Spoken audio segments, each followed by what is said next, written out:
Hello everyone, welcome back to my YouTube channel UGC NET Neha. मैं नेहा सिंह ठाकुर आप सभी का स्वागत करती हूँ। कल तक हमने 24 सितंबर 2020 का फर्स्ट शिफ्ट का पेपर देख लिया था। आज हम सेकंड शिफ्ट का पेपर देखेंगे। शिक्षण के टीएल मॉडल का अर्थ है। टी का मतलब होता है टीचिंग, एल का मतलब होता है लर्निंग। ऑप्शन देखते हैं। शिक्षण और अधिगम निराश्रित कार्य है। सेकंड है शिक्षण और अधिगम अभिन्न रूप से संबंधित है। थर्ड ऑप्शन है शिक्षण का लक्ष्य अधिगम है। फोर्थ ऑप्शन है शिक्षण अधिगम का कारण है। तो इसका सही आंसर है बी, शिक्षण और अधिगम अभिन्न रूप से संबंधित हैं। रीजन देख लेते हैं। शिक्षण के टीएल मॉडल में प्रायः शिक्षण एवं अधिगम अभिन्न रूप से संबंधित होते हैं। यह शिक्षण एवं अधिगम वातावरण शिक्षक एवं विद्यार्थी के व्यवहार को वर्णित करता है।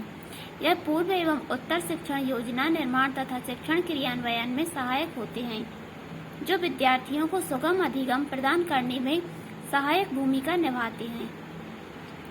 सेकंड क्वेश्चन देखते हैं।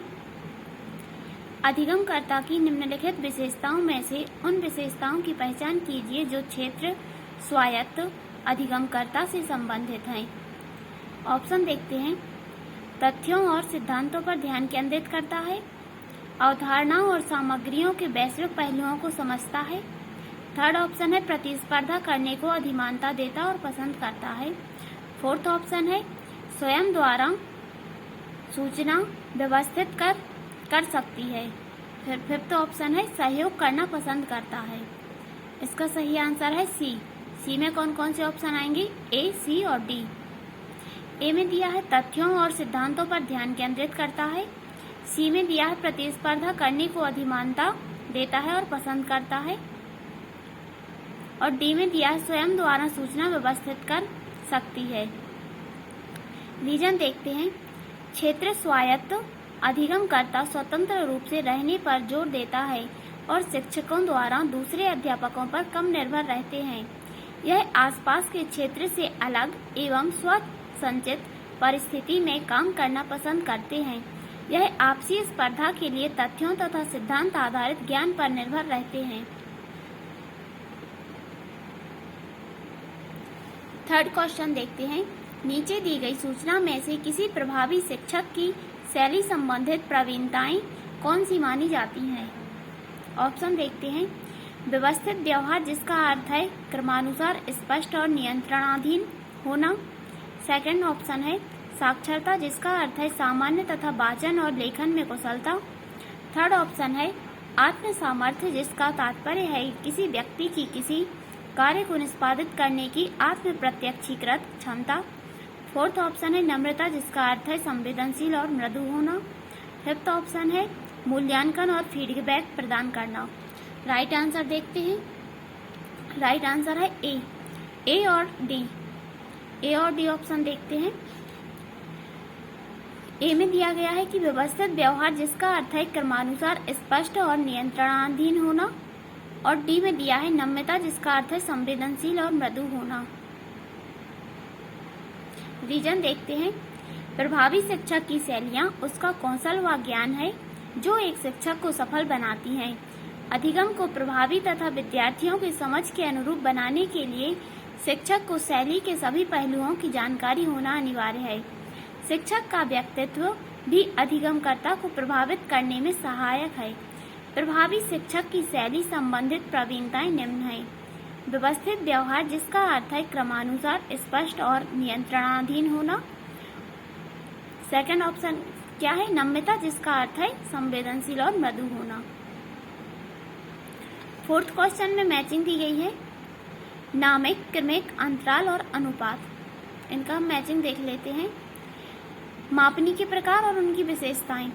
जो मापनी के प्रकार हैं वह क्या है? मापनी केवल वर्गीकरण, क्रमिक वर्गीकरण और क्रम, अंतराल वर्गीकरण, क्रम और समान इकाइयां, अनुपात वर्गीकरण, क्रम, समान इकाइयां और निरपेक्ष शून्य। फिफ्थ क्वेश्चन है। नीचे दो कथन दिए गए हैं। पहला अभिकथन ए और दूसरा कारण आर है। अभिकथन में क्या बोला गया है? अधिगम परिणामों को इष्टतम बनाने के लिए शिक्षण अवधि में आईसीटी का अनुप्रयोग सुसंगत होता है। कारण बताया है शिक्षण अवधि में अधिगम परिणाम आईसीटी के अनुप्रयोग पर निर्भर होते हैं। इसका आंसर देख लेते हैं। इसमें ऑप्शन सी करेक्ट है। सी में दिया गया है कथन ए सत्य है किंतु आर गलत है। रीजन देखते हैं। आईसीटी का प्रयोग शिक्षण अधिगम प्रक्रिया को आधुनिकीकरण कर देता है, जैसे नए शिक्षण उपकरण, ऑनलाइन प्लेटफॉर्म इत्यादि उपलब्ध कराकर, किंतु अधिगम परिणाम इस पर निर्भर नहीं होते हैं। ऐसी संस्थाएं हैं जो बिना आईसीटी के प्रयोग के शिक्षण अधिगम प्रक्रिया को संचालित कर रही हैं तथा वह प्रभावी भी हैं। 6 क्वेश्चन देखते हैं। कोई शिक्षक स्किनर के प्रबलन सिद्धांत पर आधारित शिक्षण अधिगम सत्र अवधि में प्रशंसा और प्रोत्साहन का प्रभाव ज्ञात करने का प्रस्ताव करता है। यह किस प्रकार के अनुसंधान से संबंधित होगा? ऑप्शन में दिया गया है मौलिक अनुसंधान, मूल्यांकन परक अनुसंधान, क्रियात्मक अनुसंधान या फिर अनुप्रयुक्त अनुसंधान। तो ऑप्शन कौन सा होगा? अनुप्रयुक्त अनुसंधान। रीजन देखते हैं। यदि कोई शिक्षक स्किनर के प्रबलन सिद्धांत पर आधारित शिक्षण अधिगम सत्र अवधि में प्रशंसा और प्रोत्साहन का प्रभाव ज्ञात करने का प्रस्ताव करता है तो यह अनुप्रयुक्त अनुसंधान से संबंधित होगा।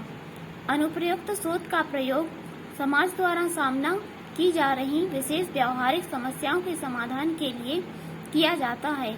इनका प्रयोग नीति निर्माण, प्रशासन और घटनाओं के अवबोध में किया जाता है। 7वां क्वेश्चन देखते हैं। नीचे 2 कथन दिए गए हैं। स्टेटमेंट कथन समस्त अनुसंधान किसी सिद्धांत के निर्माण द्वारा ज्ञान कोश में वृद्धि करते हैं। कथन 2 में दिया गया है क्रियात्मक अनुसंधान का ध्यान मूल रूप से प्रचलित परिपाटियों को उन्नत बनाने पर केंद्रित होता है।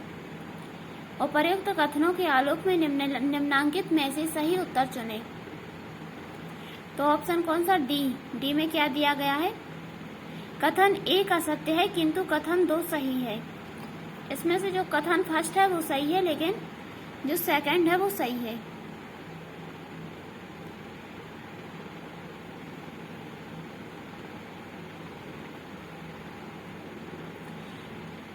तो जो समस्त अनुसंधान किसी सिद्धांत के निर्माण द्वारा कोश में वृद्धि करते हैं गलत है, और क्रियात्मक अनुसंधान का ध्यान मूल रूप से प्रचलित परिपाटियों को उन्नत बनाने पर केंद्रित होता ही सही है। फिर से मैचिंग दी गई है।